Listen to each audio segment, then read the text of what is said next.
Tonight, a California school board president is apologizing after this exchange. A hot mic captured the president swearing at a parent who raised concerns over mask mandates. This incident, the latest in a barrage of contentious moments between educators and parents caught on camera at school board meetings. No more masks. This is illegal. This is a Hydra virus. Threats, intimidation, even violence over mask wearing, lessons on race, and more. The level has gotten to an extreme point of disruption. It creates fear, intimidation, and it needs to stop. The conflicts spilling over into educators' personal lives. Brenda Sheridan is the school board chairwoman in Loudoun County, Virginia. When we spoke with her this summer, she shared letters that she says she received at her home and voicemails like these. You are a disgusting piece of shit, Miss Sheridan. You know your home address is on the internet, don't you?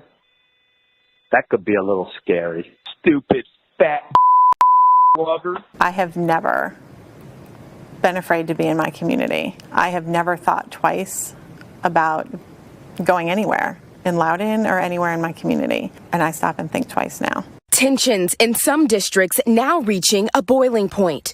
Last month, the National School Board Association sent a letter to President Biden calling for federal law enforcement to step in, writing, "These heinous actions could be the equivalent to a form of domestic terrorism." The move drew immediate backlash from attorney generals and state school boards across the country.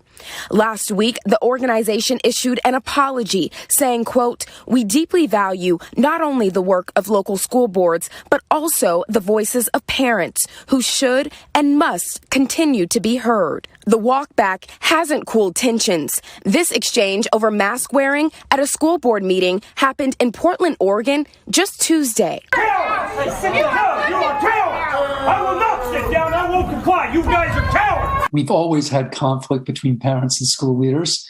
Jonathan Zimmerman studies how political and social movements shape education. He says the battles playing out now are an old fight in a new form.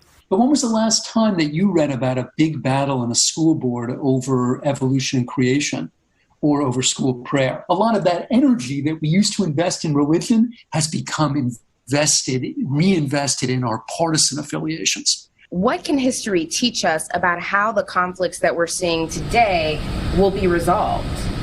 Well, they're not going to be resolved. I think we should be looking to is our schools to help us teach kids how to engage in those disagreements.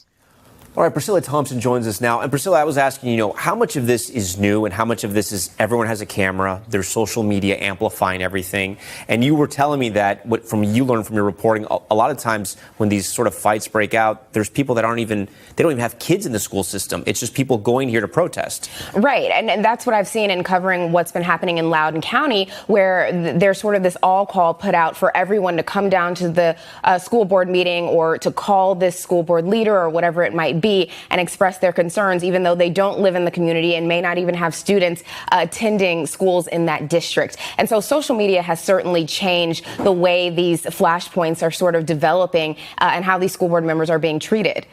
All right, Priscilla, we thank you for that.